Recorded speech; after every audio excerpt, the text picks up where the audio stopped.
The first thing you'll do in Photoshop is either open a file or create a new file. So let's go over how to do both. When you launch the latest version of Photoshop CC, you may see a start screen that looks something like this. If you wanted to open an existing image, you could go to the Open button on the start screen and click, or if you wanted to create a new image from scratch, you could use the New button on the start screen. But there's another way to get to these same commands from anywhere in Photoshop. So even if your start screen isn't showing, you can always go up to the File menu at the top of Photoshop and choose New or Open from there. Let's go ahead and choose Open from the File menu to open some existing image files into Photoshop.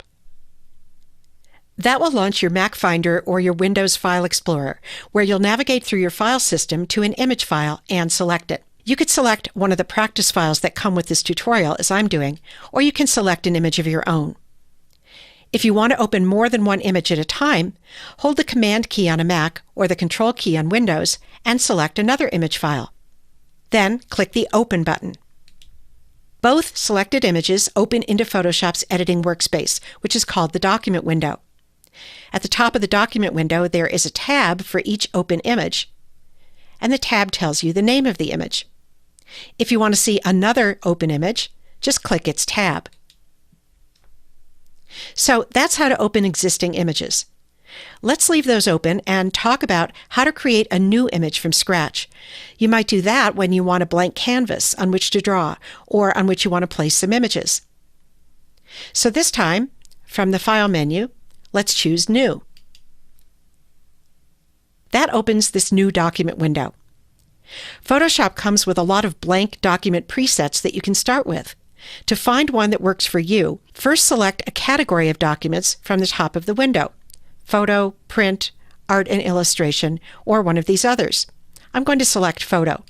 Next, choose one of the preset sizes in this section called Blank Document Presets.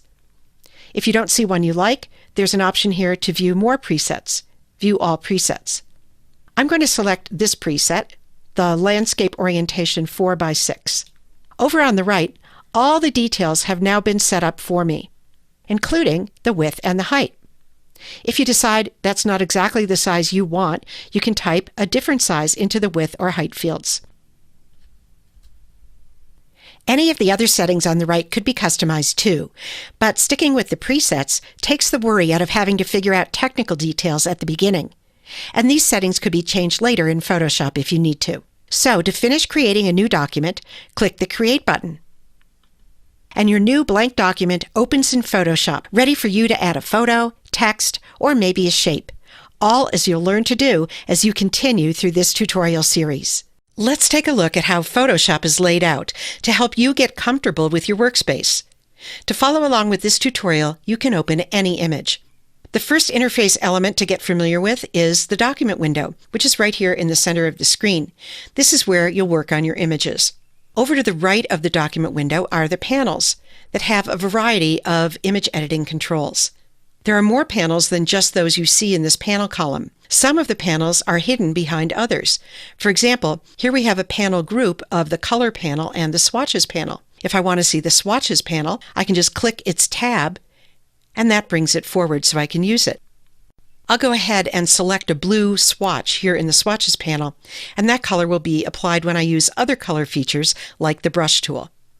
There are some panels that aren't open on the face of Photoshop.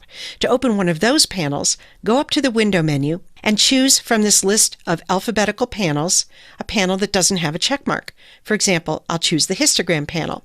That opens the Histogram panel, and after I'm done using it to evaluate the tones in a photograph, for example, I can close it by clicking the double-pointed arrow here. Another important interface element is the Tools panel, which is located to the left of the document window. It's this long vertical bar here. If you're not sure what a tool is, you can just hover over its icon, and in a moment you'll see the name of the tool in a tooltip. To select a tool, just click it. There are more tools than you see on the face of the Tools panel. You can click and hold any tool, like the horizontal type tool here, that has a little triangle at its bottom right corner. And you'll see a flyout menu of related tools.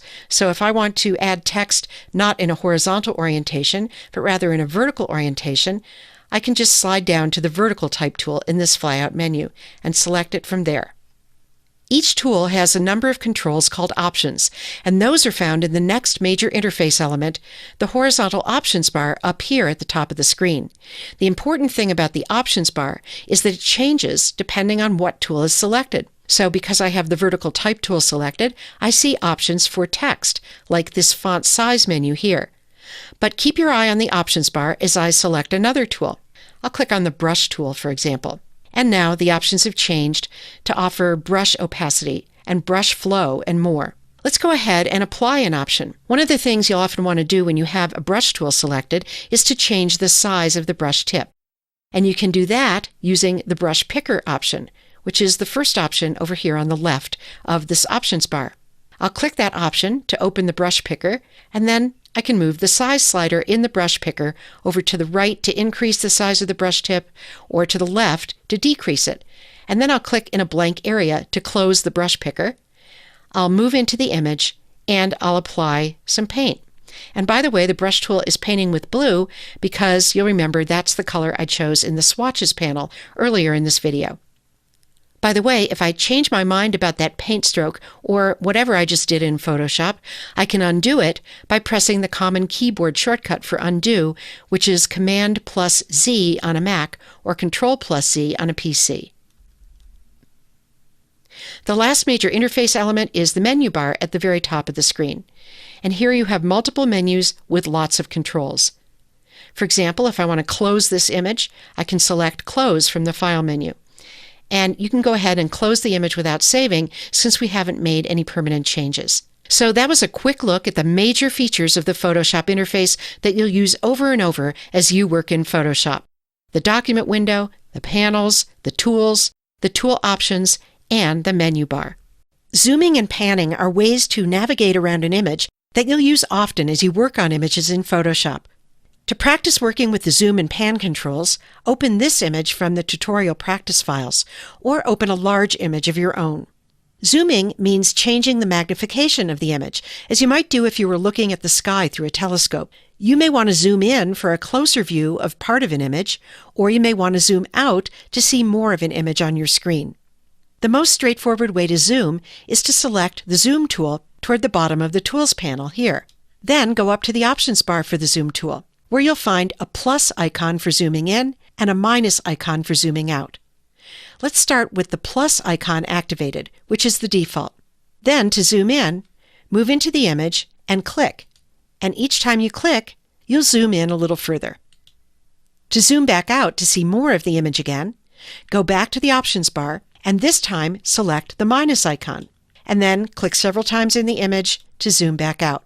If you want to zoom in again, you have to go back to the Options bar, click the plus icon, and click in the image to zoom in again. Now you may get tired of going up to the Options bar every time you want to switch between zooming in and zooming out, so here's a shortcut that will help you. When the zoom in option is active, as it is now, you can switch to zooming out by holding the Option key on your keyboard if you're on a Mac, or the Alt key on Windows. Hold down that key and then click in the image, and that will automatically switch you back to zooming out. Then release your finger from the Option or Alt key, and you're switched back to zooming in, and so you can click in the image to zoom in again. The Zoom tool has a couple of options in its Options bar that you can use to move quickly to zoom levels that you use often. The Fit Screen option here in the Options bar comes in handy when you're zoomed in like this and you want to get back to a view of the entire image. Just click the Fit Screen option, and the entire image fits itself into your document window. Another useful option is this 100% option. Clicking this zooms you into 100% view of the image, which is the best way to view an image when you're checking it for sharpness. Now, I'm working on a small screen, and this image is pretty large, so when I zoom into 100%, I can't see the whole image on my screen, although you may not experience the same thing if you're working on a large monitor. So if I want to see a different part of this image at this zoom level, I'm going to need to move the image around in my document window. That's called panning, and it's done with another tool, the Hand tool. So I'm going to go back to the Tools panel, and I'm going to select the Hand tool there, which is just above the Zoom tool. Then I'll move into the image and notice that my cursor is now changed to a hand icon. I'll click, drag, and move the image in the document window to a place that I want to see, and then I'll release my mouse. When I'm done checking the sharpness here and I want to go back to view the entire image on screen, I'll go up to the options bar for the hand tool, and there I'll see the same Fit Screen option that we had for the Zoom tool. So I can just click Fit Screen in the hand tool options bar, and that takes me back to see the entire image in my document window. Let me show you another way to zoom. Instead of clicking, you can do continuous zoom by holding your mouse down on the image. I'll go back and get the Zoom tool in the Tools panel, and then I'm going to click and hold in the image. And the image zooms in continuously. If you zoom in really far like this, you can see the pixels that are the building blocks of an image in Photoshop. By the way, the size of these pixels can affect the image quality of a print, which is why image resolution is an important topic, especially for printing, something we'll talk more about when we cover resizing an image later in this series. I'm going to go up to the options bar and click Fit Screen so I can see the entire image on my screen again. One more thing. Let's say that you're working with another tool, maybe the brush tool, and you're painting in a small area, and you don't want to switch out of the brush tool over to the zoom tool just to zoom. Well, there's a shortcut that you can use instead of the zoom tool, and that is to hold the Command key on a Mac or the Control key on a PC as you press the plus key on your keyboard. And every time you do that, that will zoom you in. If you want to zoom back out, hold the Command key on a Mac or the Control key on a PC and press the minus key on your keyboard. And that will zoom you back out. So that's an introduction to zooming and panning that I hope will help you to navigate your images as you're working on them in Photoshop. To finish up with this lesson, you can close this image without saving. Photoshop gives you lots of flexibility to change the edits that you make. In this video, we'll explore how to undo, redo, and step back in time as you're editing. You can follow along with this file from the practice files for this tutorial or an image of your own. Let's start by making some paint strokes on this image. Select the brush tool in the Tools panel. Then go over to the Swatches panel and click on a color there. You can use any color that you like. Move into the image and make a brush stroke. By the way, if your brush tip isn't big enough, go up to the options bar for the brush tool. Click on the brush picker and set the size there. I'll click off of that picker to close it. Let's make a couple more strokes. Go to the Swatches panel again, select another color, and stroke. And let's do that one more time. So let's say that you want to get rid of the last action that you did in Photoshop, in this case, making that pink stroke. The quick way to do that is to use a keyboard shortcut, Command+Z on the Mac or Control+Z on Windows, which I'll do now. And the pink stroke goes away. I can bring it back by pressing Command+Z again or Control+Z again. So that keyboard shortcut is a toggle for undoing and redoing the last action that you took. If you prefer to use a menu command rather than the shortcut, you can go up to the Edit menu, and there you can choose Undo, and Photoshop even tells you what action you're going to undo. And then Edit and Redo. Now, what if you want to undo more than just one step? In that case, go up to the Edit menu, and this time choose Step Backward. And you can do that up to 50 times by default. And each time, you're stepping back one action, one step in time. Similarly, you can step forward one step at a time. Edit, step forward. Edit, step forward. Edit, step forward. There's one more way that you can step through time in Photoshop, and that's using the History panel. The History panel is located here in this collapsed column of panels. If you don't see it, go up to the Window menu and choose History.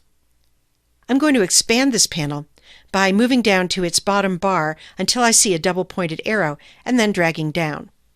So what we see in this panel is a separate bar for each action that I just took on this image. Open, and then 3 strokes with the brush tool. Keep your eye on the panel as I make another stroke. My 4th stroke was just recorded in the History panel too. Now let's use another tool to see how it's recorded. Go to the Tools panel, and this time select the Dodge tool, which is used to make things lighter. The Dodge tool also has a brush tip, just like the Brush tool. To make the Dodge tool tip bigger, go up to the Options bar for this tool, and there you have a size slider that you can drag. And then click in a blank area to close the brush picker. Now come into the image and let's drag over the leaf a couple times. Each time I release my mouse and then drag again, another Dodge tool state is recorded here in the History panel. The beauty of having these states in the History panel is that you can step back through them one by one, like this, or you can jump to a particular state, like this. And each time you do that, everything in the image changes to the way it looked at that state, at that point in time. You also can step forward or jump forward in time in the History panel, like this. Two things to keep in mind about the History panel. If you do go back to a previous state, let's go back here, and then you do something else. Let's say I dodge in this area of the image. Keep your eye on the History panel, and you'll see that everything after the state I'd gone back to disappears. It's as if you went back to a fork in the road and took a different path. Everything on the first road beyond the fork disappears. And the second thing to keep in mind is that when you close the image, whether or not you save it, your history disappears. And the next time you open the image, the History panel will be cleared out and will start again with a fresh history. Now, if the History panel isn't your cup of tea, you can rely on the simple commands in the Edit menu instead. Undo for single undos, and step backward for multiple undos. Either way, you have lots of flexibility to correct any mistakes or try new approaches as you edit an image. Saving is a critical step in Photoshop, so let's see how to do it safely. To start, open this image from the tutorial practice files. Now let's make a change to this file. Let's move this small inset photo to somewhere else in the image.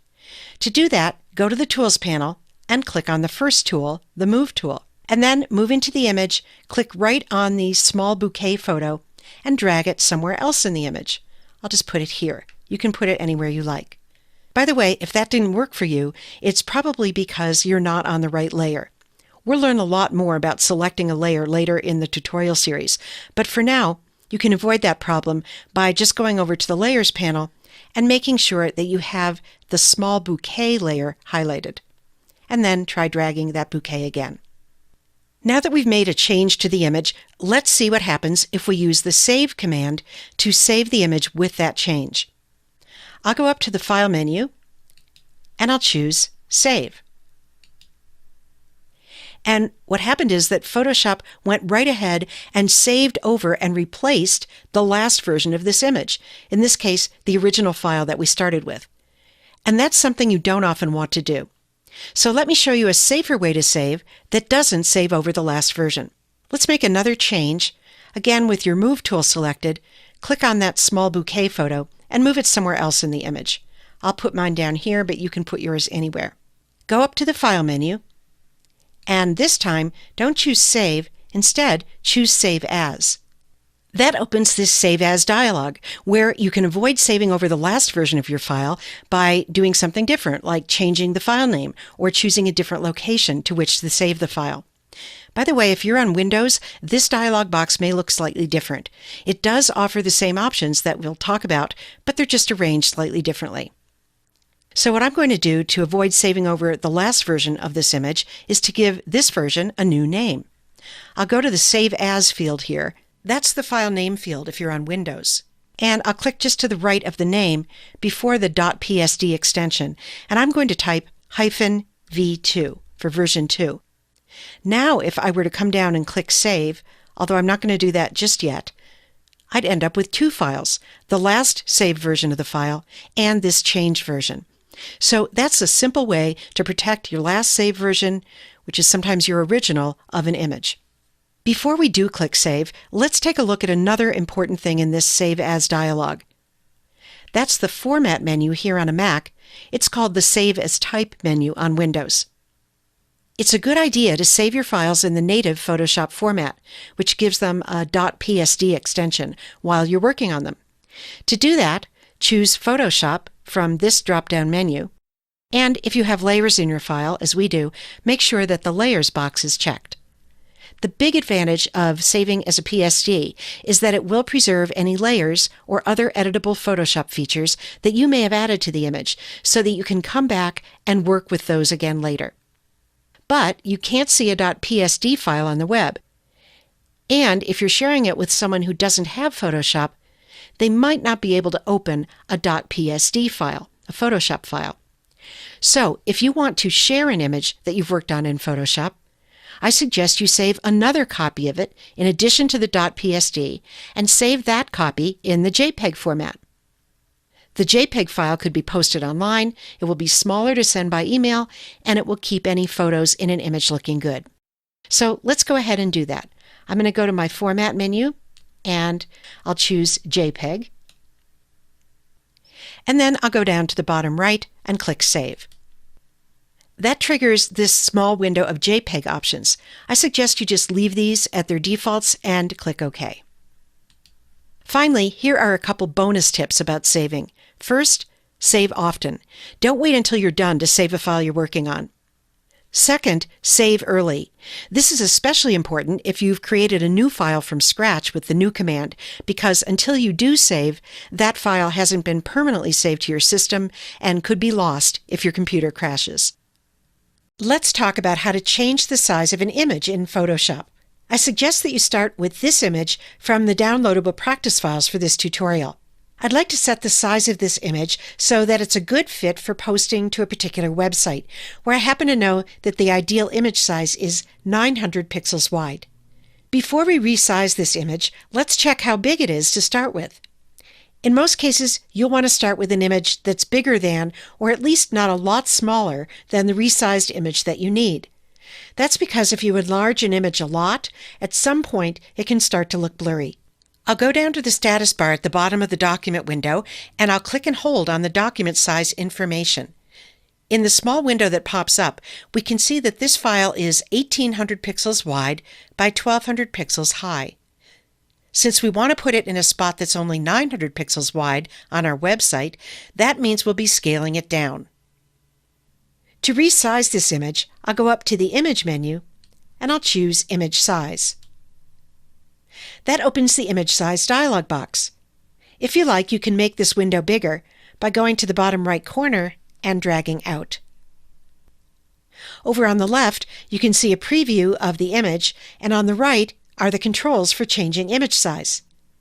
There's a lot of information here, but you don't have to work through all of it, particularly when you're resizing an image that will be viewed on a screen as opposed to print, as we are in this example. So there are just a couple of things to check here.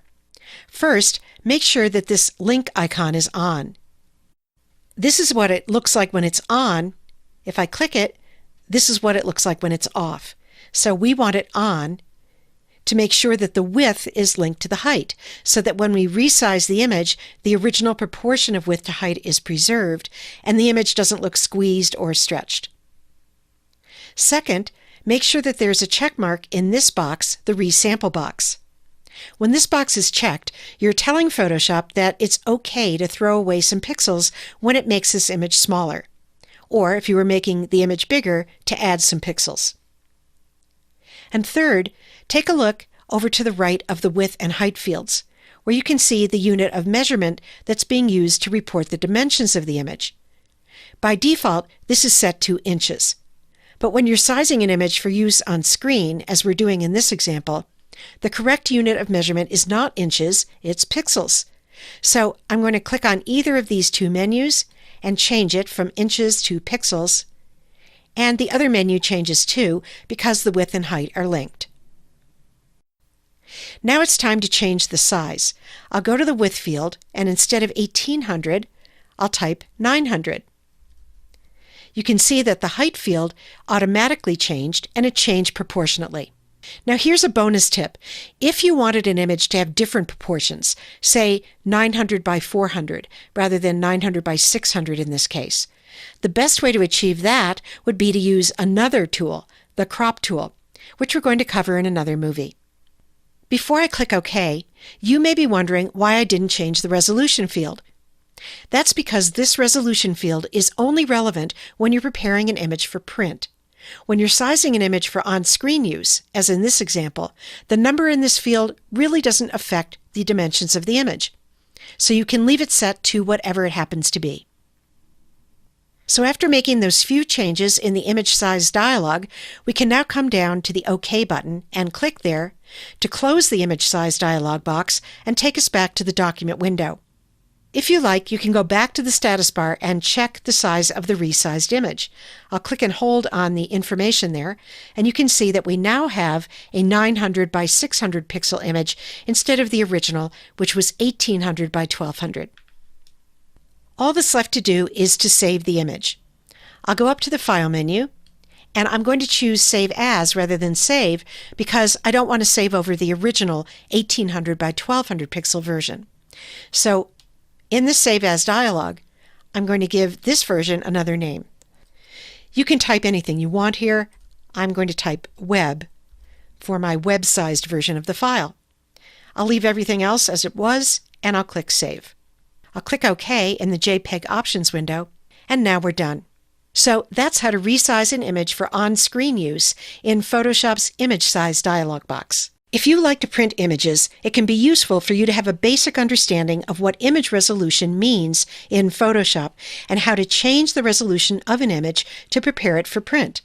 That's done in the Image Size dialog box. If you're following along, let's open this image that you'll find in the practice files for this tutorial, and then go up to the Image menu and choose Image Size. In the Image Size dialog box, you can see the dimensions of this image reported in pixels. When an image is still on your computer, that's how we measure its size, in pixels. But if we were to print this image, we would measure the size of the print in inches, not pixels.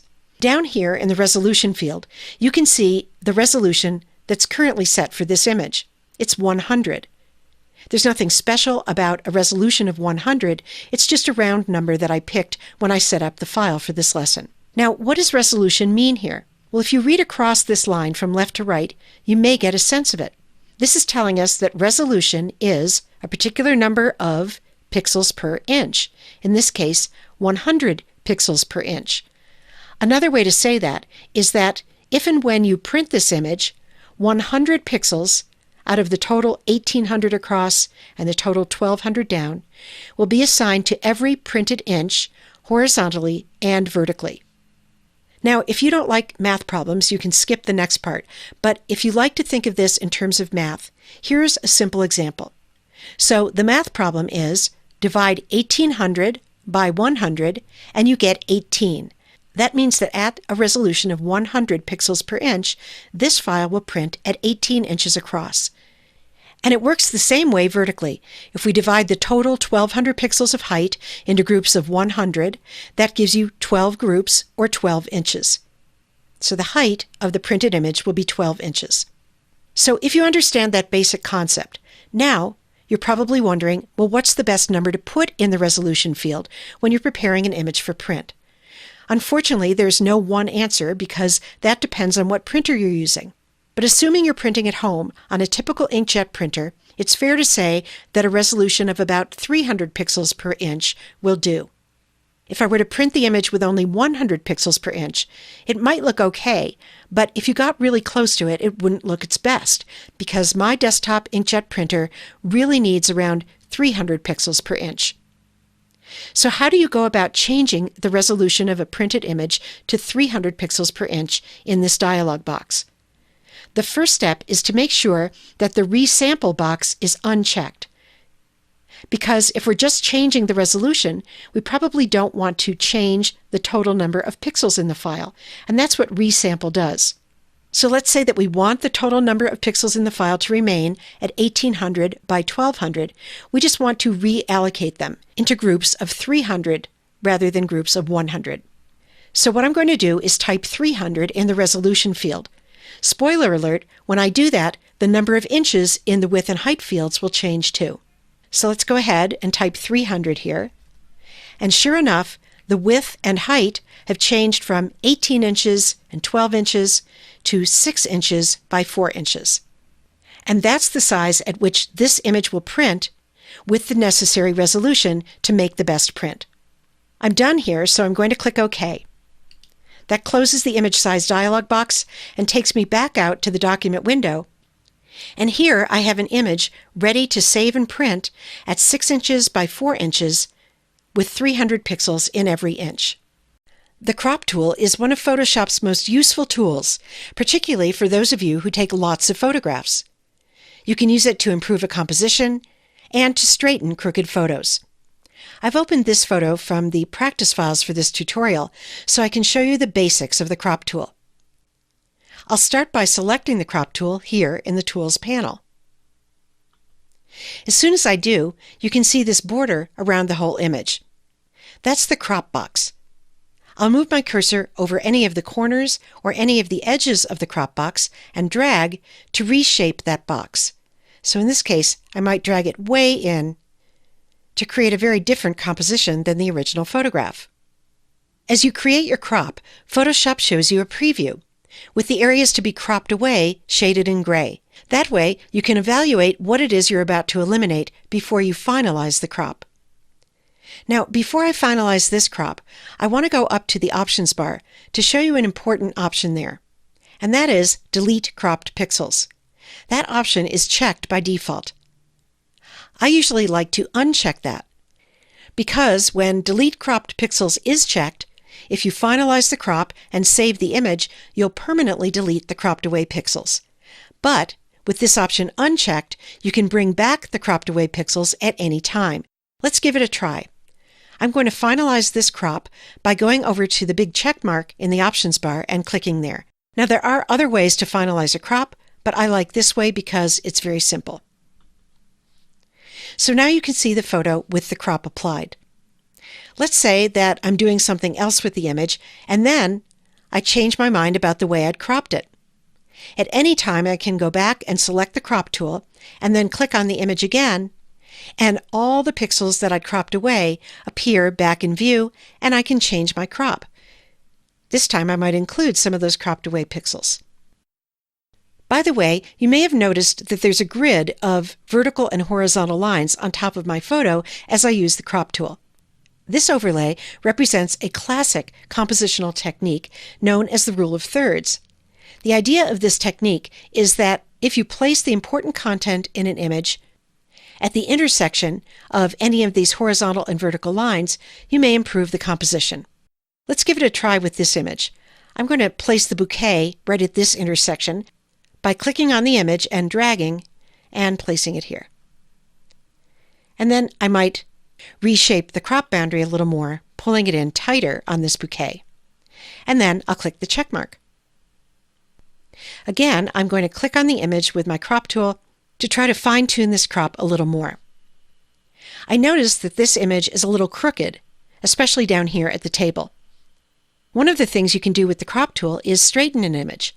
There are a couple of ways you can do that. You either can move your cursor outside of one of the corners and manually try to drag to straighten the image, and this grid appears that helps you do that. I prefer the automatic method, so I'm going to undo. That's Command-Z on the Mac, Control-Z on the PC. So the image is crooked again. And then I'll go up to the Options bar, and I'm going to use the Automatic Straighten tool. I'll click on that tool to select it in the Options bar for the crop tool. I'll move into the image, and then I'm going to click along the edge of this table, hold my mouse down, and drag a little way further along that edge. Now, you don't have to go all the way along the edge. Sometimes just a little bit will do the trick, like this. And Photoshop uses your line as a guide to rotate the image so that the content looks straight. I'm going to fine-tune this crop a little more, maybe bringing up this edge and maybe moving the bouquet over a bit to put it right in the center. And then I'm going to go up to the Options bar and click the check mark to finalize my crop. So those are some of the basics of the crop tool. I hope you'll give these techniques a try to work on your own compositions in Photoshop. There may be times when you want to add to your document canvas, so there's more room to add elements like text or images to your design. You can do that by using the canvas size command, which we'll look at in this lesson. If you're following along, you can use this image from the practice files for this tutorial or an image of your own. To add to the canvas around this image, I'll go up to the Image menu, where there's a Canvas Size command right below the Image Size command. Now, just to keep these two straight, the Image Size command, which we looked at in another video in this tutorial, works differently than the Canvas Size command.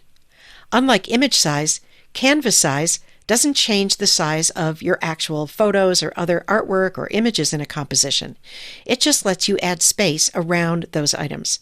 So let's select Canvas Size. And that opens the Canvas Size dialog.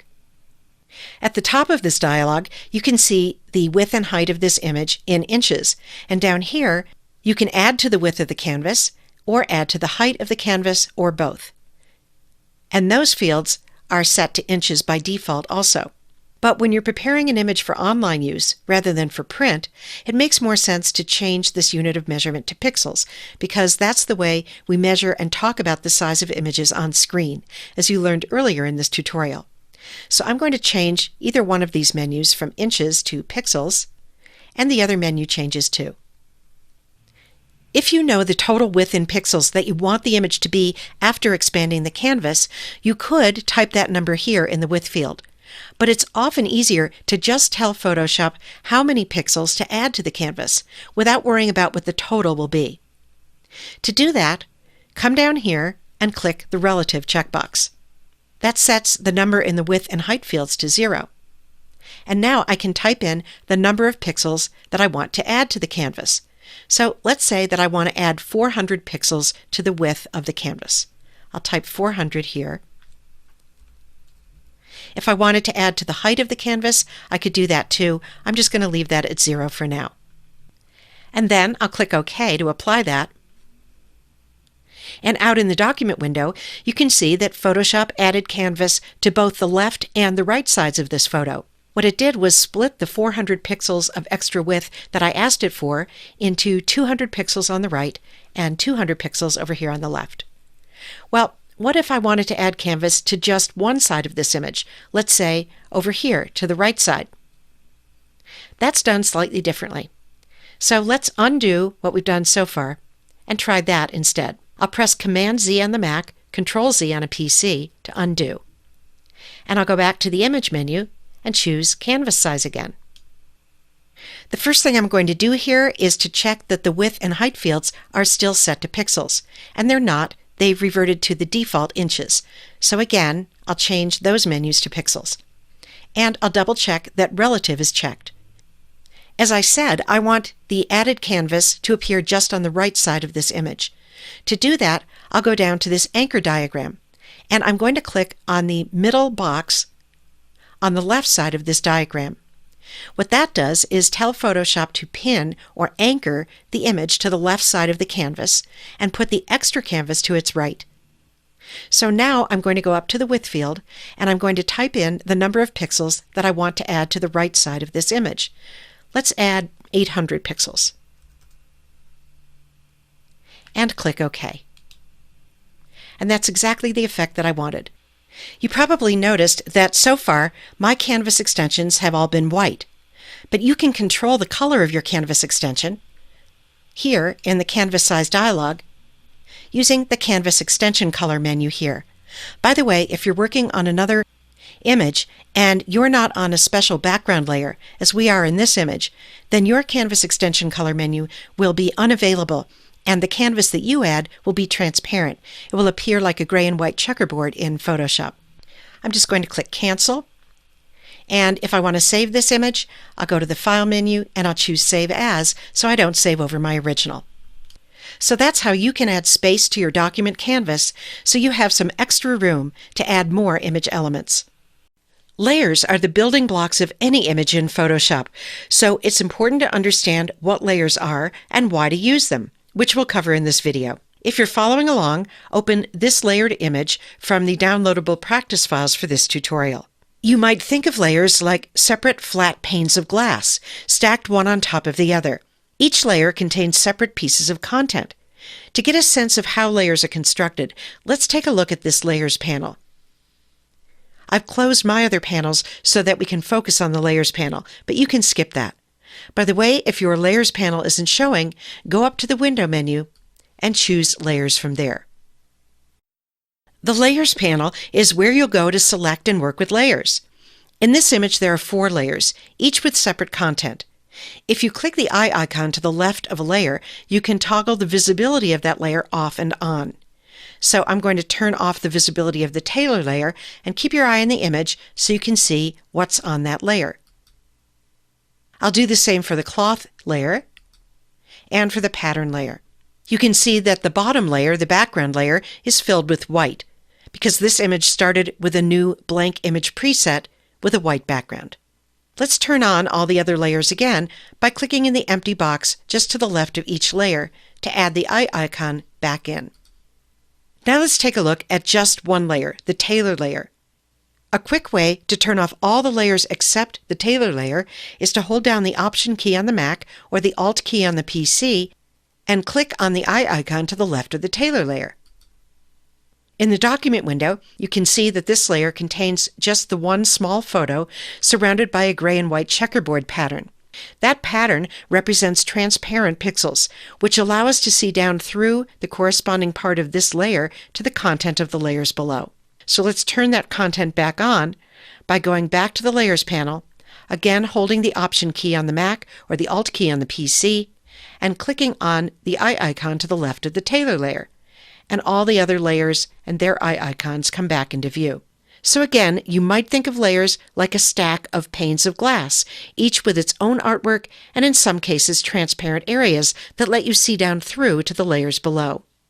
The biggest benefit of having items on separate layers like this is that you'll be able to edit pieces of an image independently without affecting the rest of the image.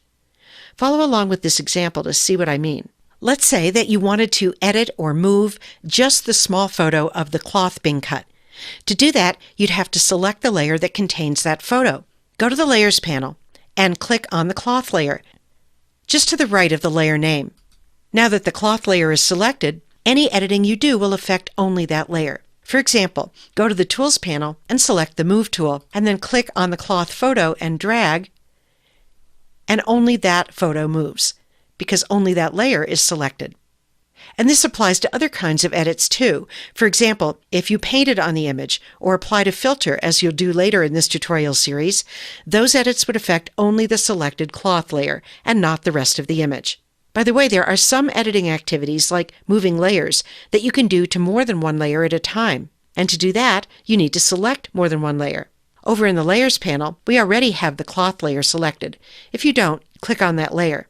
To select the tailor layer too, hold down the Command key on a Mac or the Control key on a PC and click on the tailor layer. With both layers selected, you can click and drag either of those photos and they'll move together.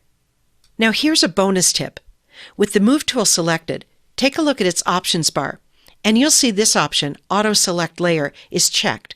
With that option checked, clicking anywhere in the image will automatically select the top layer at that location that contains content. For example, watch the Layers panel as I click over here on the pattern photo, and you'll see that the pattern layer was automatically selected for you in the Layers panel. Sometimes that's really useful, but sometimes it can cause you to inadvertently select a layer that you didn't mean to. To avoid that, you can uncheck Auto Select Layer in the Move tool options bar, and instead select layers manually by clicking on them in the Layers panel, as we did in this tutorial. So to recap, being able to work with selected pieces of content independently is the biggest benefit of using layers. There's lots more to learn about layers, so stay tuned for the rest of this tutorial. Let's take a look at the functions you'll use most often when you're working with layers in the Layers panel. You can follow along with this image from the practice files for this tutorial or with a layered image of your own.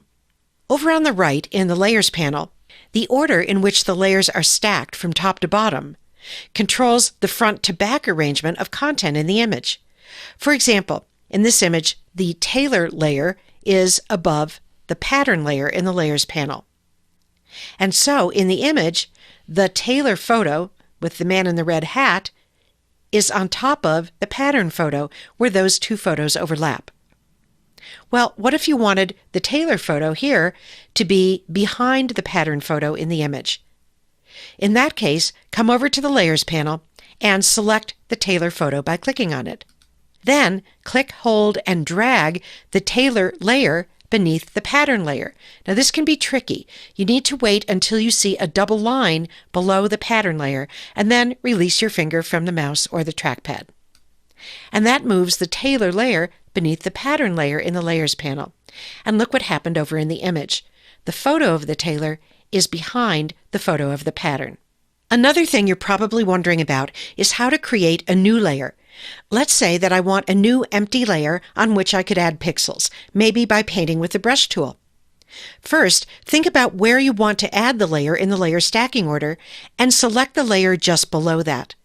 In this example, I'd like to add a new layer above the pattern layer because I want to paint on top of this pattern. So I'll go to the Layers panel and I'll select the pattern layer. And then I'll create my new layer by going to the bottom of the Layers panel and clicking this icon with the turned up page corner. That creates a new layer above the pattern layer. Adding a layer this way creates a pixel-based layer on which you could do things like add color. If you use a different tool like the Type tool or the Shape tool, or if you use the Place Embedded command to add a new photo or another image to a composition, all as we'll do later in this tutorial series, Photoshop will make a new layer for you automatically. So don't be surprised if you see extra layers in your Layers panel when you use any of those functions. When you do make a new layer, it's a good idea to give it a name that's meaningful to you, so it's easier to find later. To rename any layer, double-click right on the layer name and type right over it to enter your own name. I'm going to type Paint and then press Enter or Return on the keyboard. Now let's put this new layer to use by adding some color to it. I'll go up to the Swatches panel. If your Swatches panel isn't open, open it from the Window menu at the top of the screen. In the Swatches panel, I'm going to click on a color. You can use any color you like. And then I'll move over to the Tools panel, where I'll select the Brush tool. I'll go up to the Options bar for the Brush tool, and I'll click on the Brush Picker, where I have a size slider that I can drag to the right to change the size of this brush. And then I'll move into the image, and I'll start to paint, and the Brush Picker closes as I paint on the pattern. Because the paint is on its own layer in the Layers panel, you have lots of flexibility to edit that paint splotch without affecting the rest of the image. As just one example, you could change the opacity of the paint layer. With the paint layer selected, I'll go up to the top of the Layers panel and I'll click the arrow to the right of opacity, and then I'll drag the opacity slider to the left. Keep your eye on the paint splotch as I do this, and you can see that it gets less and less opaque or more transparent. I'll click off of the opacity slider in a blank area to close that slider. That's a simple way to blend the content of two layers together. Finally, what if you decide that you don't want the contents of the new layer at all? You can delete that layer or any layer by selecting it and then pressing the Delete key on a Mac keyboard or the Backspace key on a Windows keyboard. And don't worry, you can undo that by pressing Command+Z on the Mac or Control+Z on a Windows keyboard. And here's a bonus tip. There are even more layer-related commands located in the panel menu, which you can access by clicking this little menu icon at the top right of the Layers panel. So if you ever want to do something else with your layers, like maybe duplicate a layer, take a look in this menu. So that's how to use some of the most common layer functions: changing layer stacking order, creating a new pixel-based layer, changing layer opacity, and deleting a layer. When you're making a multi-layered design, you may need to resize the content of a layer, as opposed to resizing the entire image. To do that, you'll use a transform command. If you're following along, you can use this image from the practice files for this tutorial, or you can use your own multi-layered image. Let's say that we want to make this photo of sewing tools smaller. The first step is to go to the Layers panel and select the layer that contains that photo, which is the Tools Photo layer. I'll click on that layer to select it. Then go up to the Edit menu and choose Free Transform. That puts this border around all the contents of the selected layer. So if there were more artwork on the same layer, all of it would be encompassed within that border and all would be resized together. Now usually you don't want to distort an image as you resize it. To avoid that, hold down the Shift key to constrain proportions as you click on any edge or any corner and drag in to make this photo smaller or out to make it larger. By the way, it's fine to make layer content smaller, but in most cases, it's best not to make pixel-based content, like a photograph, a lot bigger than the original, or it may look blurry. The last step is to accept the change that you made with the transform command. One way to do that is to go up to the options bar and click the big check mark that appears there whenever you use free transform. And that's all there is to it. Another thing you can do is to resize the content of more than one layer at a time. This can save you time and can help you to resize multiple images by the same amount. So let's say that we want to make both the sewing tools photo and the photo of the tailor smaller at the same time. They're located on two different layers, so we have to go over to the Layers panel and make sure both of those layers are selected. The Tools photo layer is already selected. If yours isn't, just click on that layer. To add the tailor photo layer to the selection, hold down the Command key on the Mac or the Control key on Windows and click on the tailor photo layer. Then, as before, go up to the Edit menu and choose Free Transform. Hold down the Shift key and click on any edge or any corner of the border that surrounds both of the images on both selected layers. Drag inward to make both photos smaller at the same time. And when you're done, go up to the options bar and click the big check mark to accept that change. So that's how to resize layers with free transform.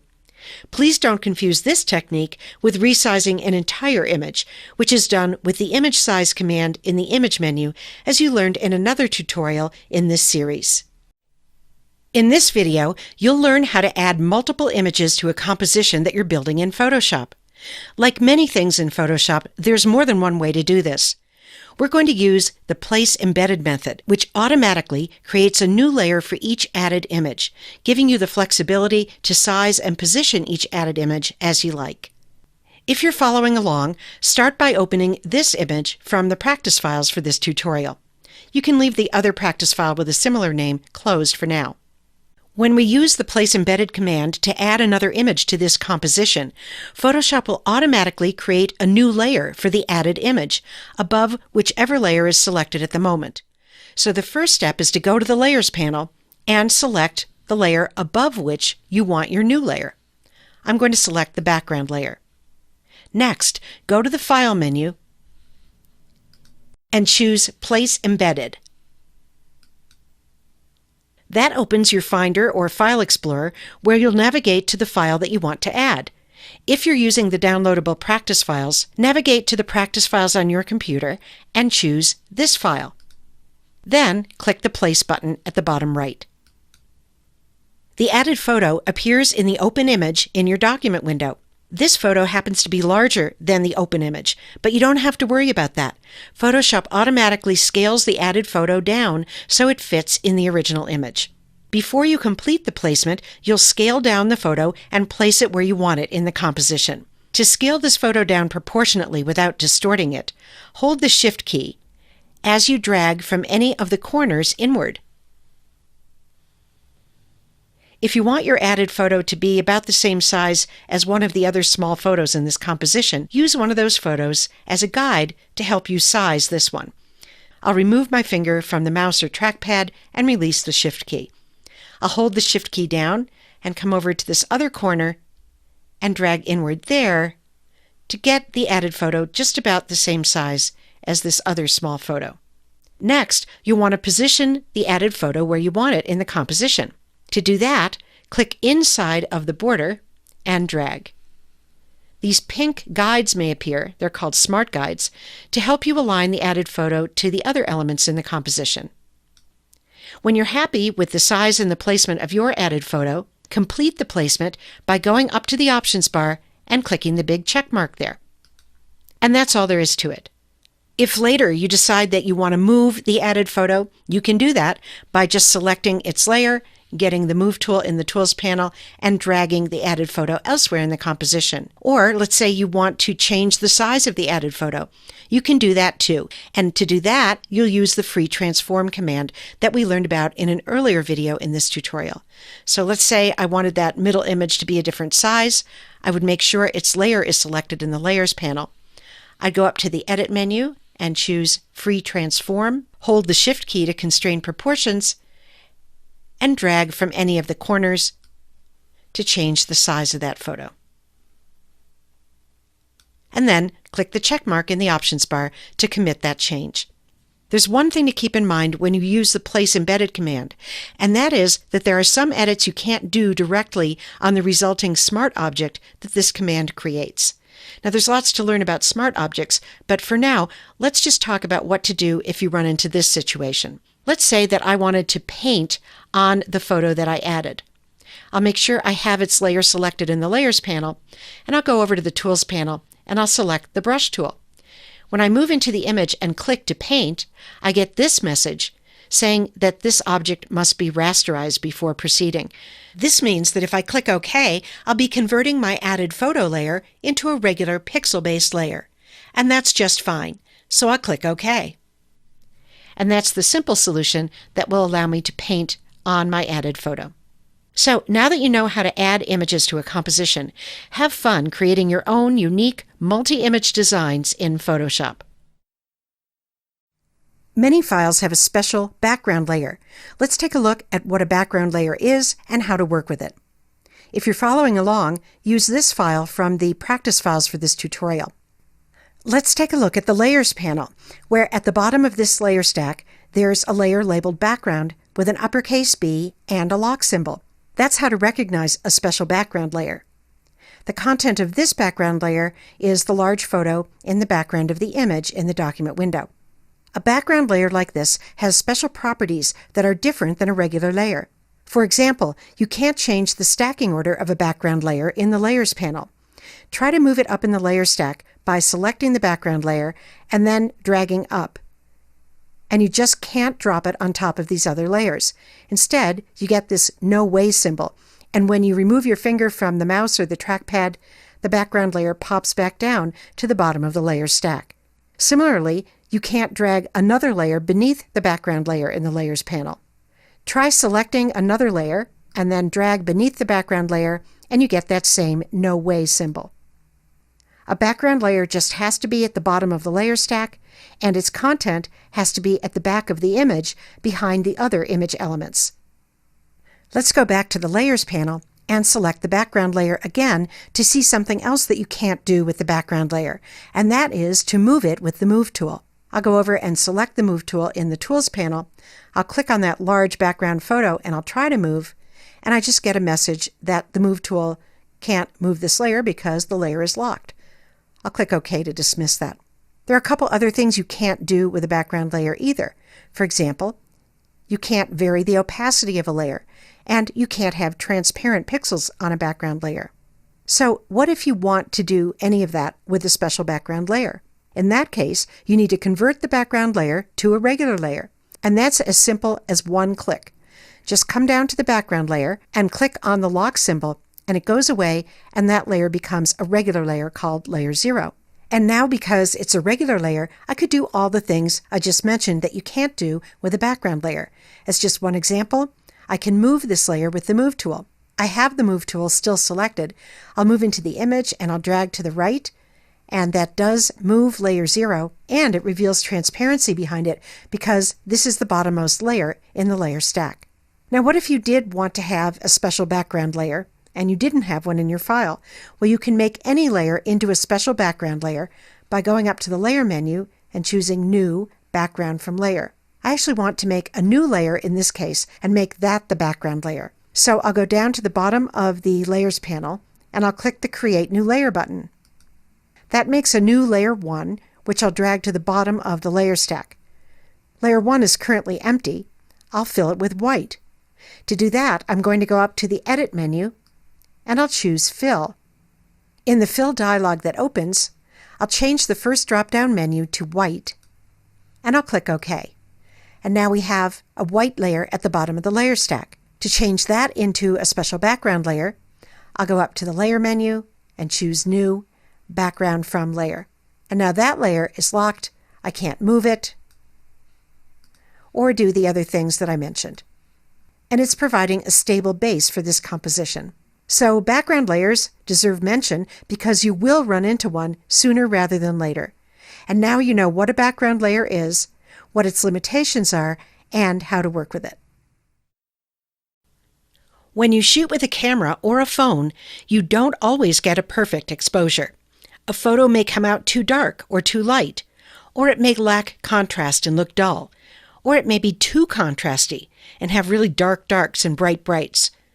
The simplest way to correct exposure problems like those is with a brightness contrast adjustment. Let's try it out on this image from the practice files for this tutorial, or on a slightly dark, slightly dull photograph of your own. First, take a quick look at the Layers panel and make sure that you have the layer with the photograph selected. When you are working with photographs, often you'll have only one layer. Then, go up to the Image menu at the top of the screen, and from there, go to the Adjustments category. We're going to try the first adjustment, Brightness Contrast. That opens this Brightness Contrast dialog box, which I've moved over to the side so we can see the image. The fastest way to make a change here is to click the Auto button. That would move the brightness and contrast sliders here to where Photoshop thinks they should be. But if you want more control, you can move the sliders yourself. The brightness slider is sometimes all you need. It controls the overall lightness or darkness of an image. For example, if I drag it to the right, notice that the photo is getting brighter. If I were to go to the left, the photo would be darker. I'm going to take it to the right of where we started, which was 0, brightening up the photo quite a bit. By the way, don't feel that you have to use the same values that I'm using either in this video or anywhere in this tutorial. The right amount is up to you and your taste. Now sometimes, as I said, increasing or decreasing brightness is all you have to do to improve a dark or light photo. But there's another slider here too, the contrast slider. This slider controls the range of light and dark tones in an image. If you increase contrast, I'll drag the contrast slider way over so you can see what it does. The dark tones in the image get darker and the bright tones get brighter. Too much contrast like this can make it difficult to see detail in the shadow areas, like in these flowers here or over here, and can cause a loss of detail in bright highlight areas, like up here in the background. So that's what high contrast looks like. Let's go to the other extreme and pull this slider all the way to the left. And now you can see what a low contrast image might look like. A little bit flat, a little bit dull. I'm going to put contrast back where I started, at 0, by typing 0 into the value field for the contrast slider. So I think this image could use a little more pop. Therefore, I'm going to drag the contrast slider just slightly to the right, and that will often do the trick. One way to help you evaluate whether your changes have really improved the image is to see a before and after view, and you can do that by clicking the checkbox next to Preview in this dialog. So there's how the image started. And here's how it looks with the increased brightness and contrast that we applied. When you're satisfied, click OK. And that applies your changes directly to the selected layer, in this case to the photograph. If you don't like them, you still have a chance to undo or step backwards, as we learned to do earlier in this series. But just to make sure you can always get back to the original, I suggest that when you save an image you've adjusted like this, you choose Save As rather than Save, and give the file a different name. And then click the Save button. Now, a direct brightness contrast adjustment like the one we used is not the only way to correct exposure problems. Later in this tutorial, we'll learn how to apply an adjustment more flexibly as a re-editable adjustment layer. And there are other ways to tackle exposure too, like levels and curves adjustments that you'll explore as you get more experienced with Photoshop. But the brightness contrast adjustment is a relatively simple solution that can often improve the look of your photos. Adjusting the intensity of color in a photograph can have a big impact. In this video, we'll explore how to do that with a vibrance adjustment. You can follow along with this image from the practice files for this tutorial. First, whenever you're applying a direct adjustment to an image, you want to make sure that you have the layer selected that contains the image. Here, we just have a single layer in this photograph, so it's not a problem. But if you have a multi-layer image, then you should check the Layers panel first. Now, let's say that we want to make the color of this weaver's sweater richer or more intense. But we don't want her skin to look too saturated. That's a perfect job for a vibrance adjustment. To apply a vibrance adjustment, I'll go up to the Image menu, choose Adjustments, and here there are two kinds of adjustments that would affect color intensity. There's vibrance and there's hue saturation. When skin color is involved, or when you need a subtle enhancement to color intensity, then vibrance is the best choice. We'll cover hue saturation and talk about when it's most useful in another video in this tutorial. I'll select Vibrance here, and that opens the Vibrance dialog box. In this dialog box, you have two choices, saturation or vibrance. You can use them singly or you can use them together. Let's see what they do. If I drag the saturation slider over to the right, you'll see right away that the intensity of all the colors is ramped up. Not only does the weaver's sweater become a richer, more intense purple, but the intensity of the flesh tones and of the loom increases too. And it really is too strong an effect in this photo. So I'm going to put saturation back to 0. I'll just type 0 in its value field. Instead, let's try dragging the vibrance slider to the right. Vibrance does a more subtle job of intensifying color, and it protects the flesh tones from oversaturation. Let's compare a before and after view by clicking the checkbox to the left of Preview. That's how the image looked without the vibrance adjustment, and here's how it looks with the vibrance adjustment. We've managed to make the sweater a stronger purple without overdoing the subject's face and the color of the wood.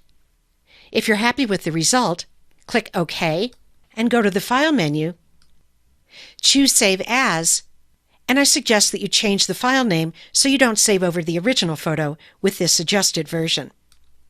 So that's how to subtly increase color intensity by applying a vibrance adjustment.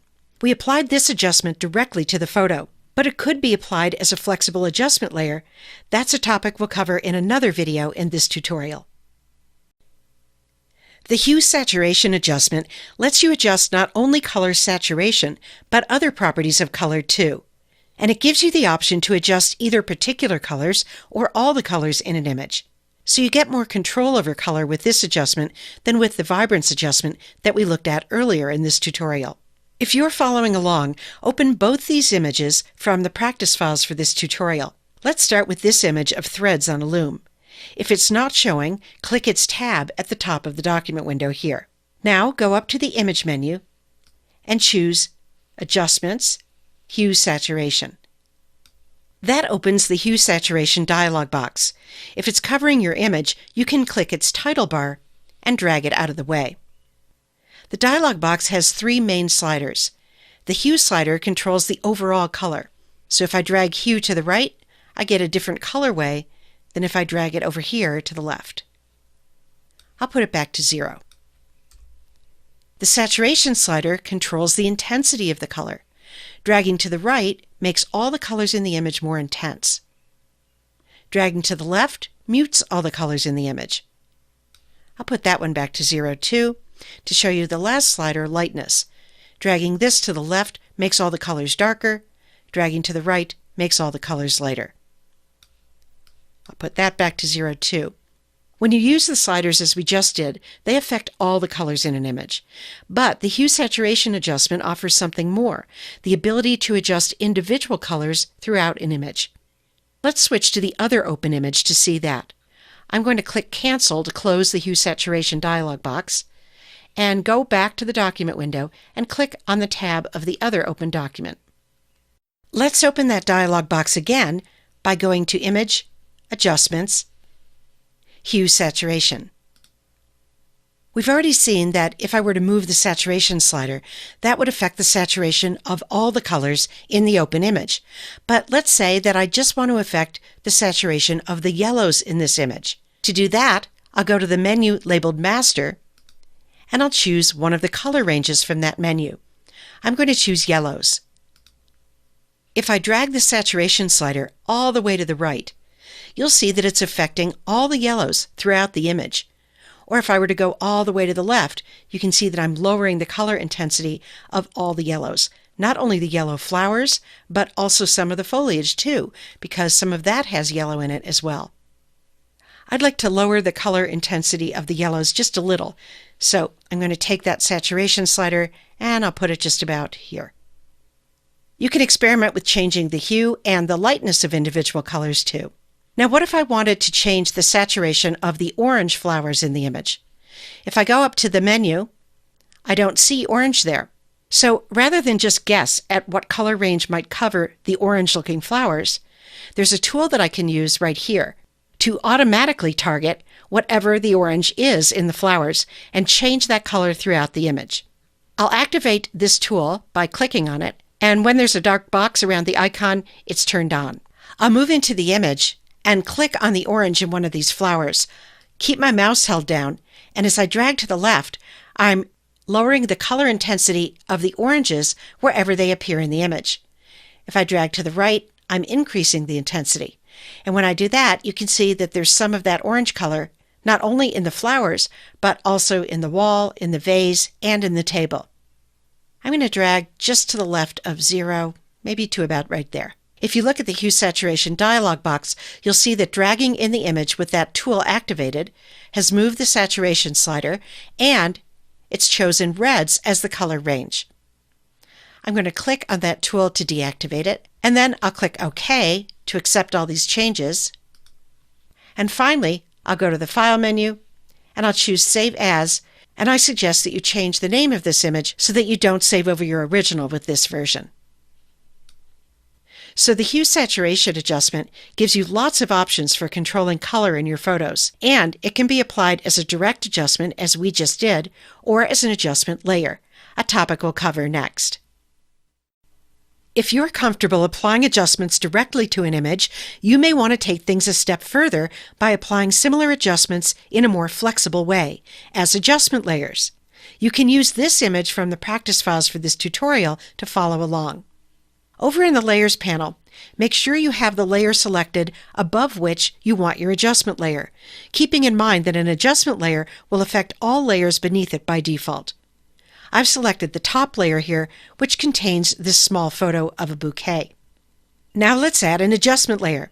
One way to do that is to go to the bottom of the Layers panel and click this icon, the one that looks like a half-black, half-white circle. The menu that pops up contains many of the same adjustments that you can apply as a direct adjustment from the image menu at the top of the screen. But applying them from here as adjustment layers gives you more editing flexibility and protects your original photo from direct changes. I'm going to choose the black and white adjustment layer. That did two things. It automatically created a new layer in the Layers panel above the selected layer, and it opened the Properties panel. The layer that was created is a special kind of layer called an adjustment layer. It doesn't have any image content of its own. Instead, it applies its adjustments to content on the layers below it. So in this case, the content of all layers below this adjustment layer is now black and white in the image. In the Properties panel that opened, you'll find the controls for the adjustment layer. The controls change depending on what kind of adjustment layer is selected at the moment. For a black and white adjustment, you can use these controls to customize the color to black and white conversion.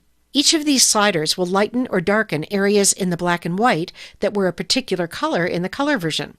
For example, to make everything that was yellow in the color image brighter in the black and white, drag the yellows slider to the right. And to make everything that was green in the color image darker in the black and white, drag the green slider to the left. When you're happy with the way things look in the image, close the Properties panel by clicking the double-pointed arrow at the top right. The good news about an adjustment layer is that you can access those controls again anytime and make more changes. To do that, just make sure that the black and white adjustment layer is selected in the Layers panel and click the Properties panel icon again. If you don't see that icon in this collapsed panel, go up to the window menu at the top of the screen and select Properties from there. You could just drag more sliders again, or if you're not sure which of the color range sliders corresponds to which part of the black and white image, let Photoshop figure that out for you. By activating this targeting tool, and then clicking on something in the image that you want to lighten or darken, like this flower. Drag to the left to darken or to the right to lighten. Keep in mind that when you do that, you're changing not only the brightness of the object you clicked on, the flower, you're also changing everything that was the same color in the color version of the image. To close the Properties panel, click the double-pointed arrows. Now, an adjustment layer affects everything beneath it in the Layers panel. So you can control what's affected by changing the stacking order of the adjustment layer in the Layers panel. For example, with the adjustment layer selected, click, hold, and drag it beneath the small bouquet layer. And now the small bouquet layer isn't affected by the black and white adjustment, and the small bouquet photo remains in color. When you save an image that has adjustment layers, open the Save As dialog box. Make sure that Layers is checked, and double-check that you're saving in the Photoshop or PSD format. That's important because the Photoshop format retains layers, so your adjustment layers will be there for further editing the next time you open the image, and that isn't true if you save only in the JPEG format. So that's an introduction to adjustment layers. The most important points to remember for now are that using adjustment layers will protect your original images from direct changes and will help you to maximize your editing flexibility. You may have heard of selections, but you may not know exactly what they do.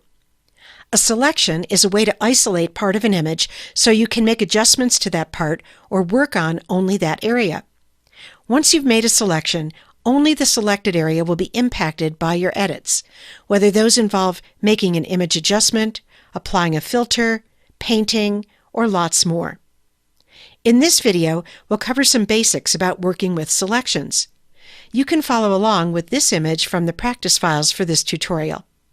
Let's jump right in and make a selection. We're not focusing on selection tools in this video, so let's just use the first selection tool in the Tools panel, which is the Rectangular Marquee tool. This tool is used to make rectangular and square-shaped selections. Click on that tool, and then move into the image and start at the upper left corner of this building, and click and drag out a rectangular selection of part of the building, and include the parking lot below too. The animated lines you see represent the edge of the selection. They're sometimes called marching ants. If you were to do something to the image now, like make an adjustment, it would appear only inside the area defined by the marching ants. Before we do that, take a look at the options bar for this selection tool. There you'll find an icon for adding to a selection, and one for subtracting from a selection. You'll use these often, and you'll find them in the options bar for many of the selection tools. Let's say we want to add to our selection to include the entire building. Click the Add to Selection option in the options bar, and then come into the image and click inside the top right corner of the existing selection and drag to encompass more of the building and the parking lot too. If you don't get it all, you can come in and add to the little bit that you didn't get the first time. Now let's say that you go too far like this. How do you subtract from a selection? For that, go up to the options bar and click on the next icon, the Subtract from Selection icon here. Then come into the image and click and drag around the area that you want to remove from the selection. I'm also going to subtract a little from the selection down here to remove the parking lot. So now that we have the building selected, let's make an adjustment, and you'll see that your adjustment affects just the area inside the marching ants. Let's go up to the Image menu and choose Adjustments, and we'll use a brightness contrast adjustment, which we covered in more detail in an earlier tutorial in this series. In the Brightness Contrast dialog box, drag the brightness slider way over to the left to darken the building, and drag the contrast slider to the right to increase contrast. And click OK. As you can see, that change is affecting only the area inside the marching ants. Let's say you wanted to make a different brightness contrast adjustment to affect everything except the building. In that case, you wouldn't have to start again creating a new selection. Instead, you can invert this selection to select everything except the building. To do that, go up to the Select menu and choose Inverse. With this selection active, let's go to the Image menu and choose Adjustments, Brightness Contrast, And this time, let's increase the brightness. And click OK. Finally, when you're finished with a selection, it's important to deselect so that the next thing you do to the image isn't limited by the selection. To do that, go to the Select menu and choose Deselect, or you could use the keyboard shortcut Command+D or Control+D on Windows. It's one to remember because you'll use it often. When you save this image, go to File, Save As, and save it with a different name so you don't save over the original. So those are the basics of selections, but there's lots more to learn about making and working with selections, so stay tuned for the rest of the videos in this tutorial. There are quite a few selection tools and methods. You don't need to master all of them when you're just getting started with Photoshop. Let's get familiar with a couple of selection tools you'll probably use often: the Quick Selection tool and the Lasso tool. You can give them a try on this image from the practice files for this tutorial or on an image of your own. If you're working on an image with multiple layers, first check the Layers panel to make sure the layer with the content you want to select is highlighted there. Go to the Tools panel and click on the Quick Selection tool. This tool can detect edges of objects based on color and tone, so it will do a lot of the selecting work for you. Let's say that we want to select the mannequin so that we can apply an adjustment to it. Click, hold, and drag across part of the mannequin, and Photoshop automatically selects at least part of it, stopping where it sees an edge. Don't worry if you don't get the whole mannequin on the first stroke. As soon as you make the first stroke with this tool, the tool sets itself to the Add to Selection option, so you can just continue to click and drag over other areas that you want to add to the selection. If the tool selects too much, like this area of the background, hold down the Option key or the Alt key on Windows and click and drag over that area to remove that part from the selection. As soon as you release your finger from the mouse or the trackpad, the Quick Selection tool goes back to the Add to Selection mode, so you can drag over any other areas you want to include in the selection, like this area up here. Alternatively, you could go to the Options bar and click on the plus and minus options there, but it really does make more sense to use the shortcut with this tool. One reason is that you may have to go back and forth a few times, as in this area here where there's not much contrast between the background and the mannequin. So with my finger off the mouse, I'll add to the selection by dragging along this edge, and then I'll hold the Option or Alt key and I'll subtract from the selection. I'll release my finger and I'll add to the selection again. And I might have to subtract one more time. Fortunately, this tool learns as you work, so you may have to give it just a few tries subtracting from and adding to a difficult edge to select it. Another useful tool in a situation like this is the Lasso tool, a selection tool that makes freeform selections. It's located over here in the Tools panel. Go ahead and click on it now. The Lasso tool often comes in handy to manually clean up selections made with another tool. And yes, you can use more than one selection tool to complete a selection. The first thing we need to do is go up to the Options bar for the Lasso tool and switch it from its default to its Add to Selection option. Otherwise, if we were to click with this tool at its default setting, we might lose our entire initial selection. If that does happen to you, just use the Undo or Step Backward commands to try to get your selection back. So I'll click on the Add to Selection option, and then I'll move into the image. And here I see a small area that I didn't manage to get with the Quick Selection tool. I'm going to carefully click and drag along the edge, and then around and back to the beginning to include that area in my selection. You can also subtract from a selection with the Lasso tool.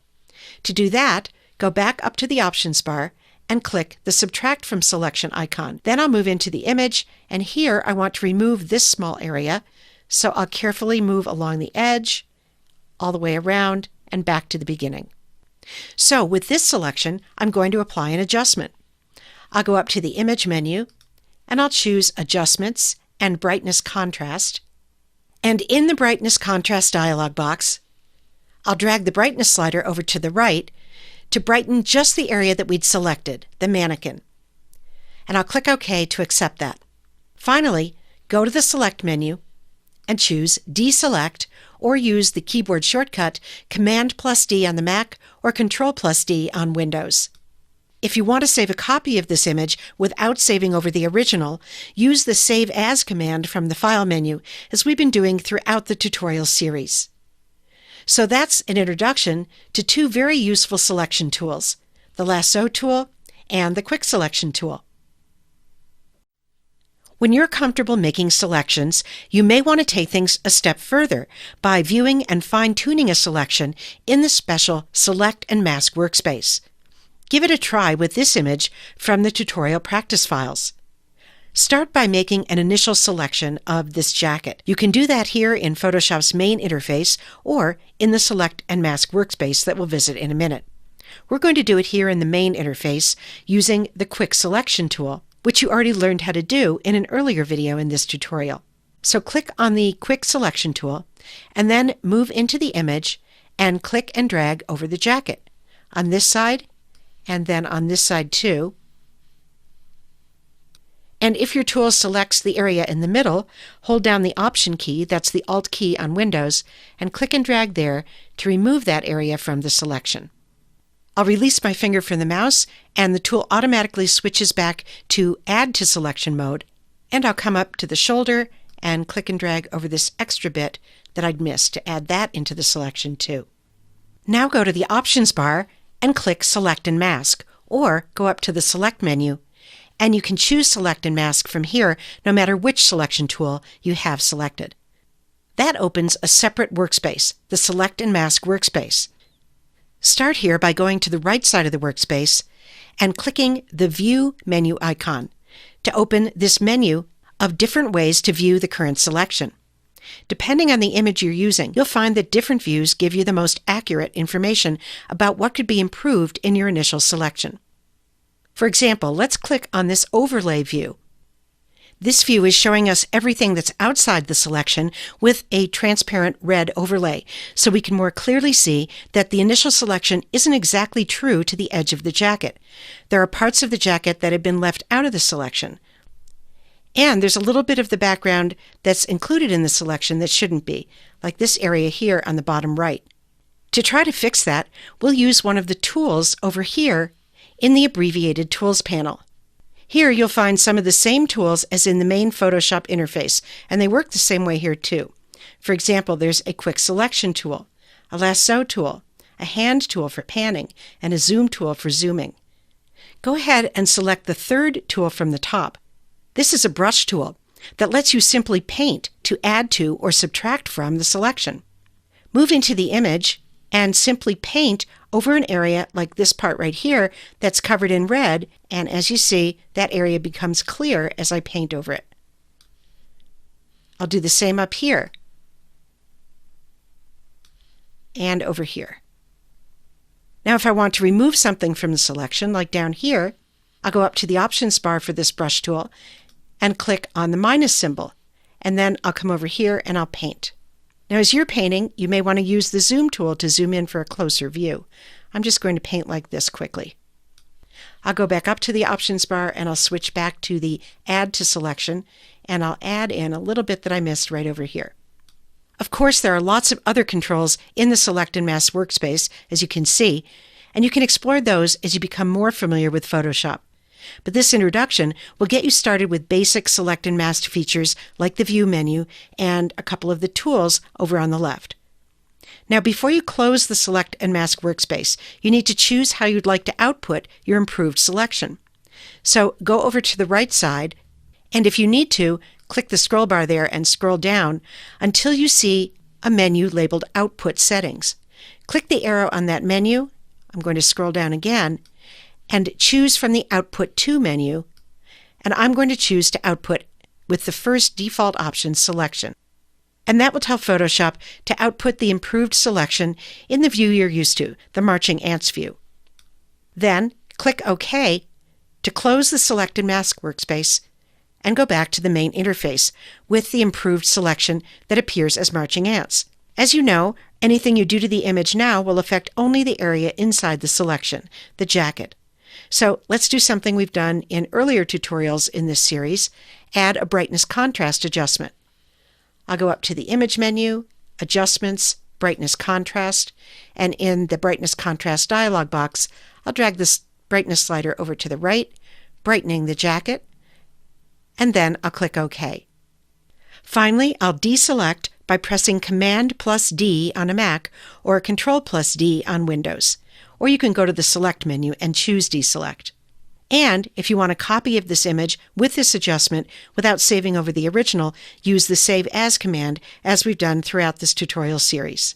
So that's a brief introduction to how to view and fine-tune a selection using just some of the features in the Select and Mask workspace.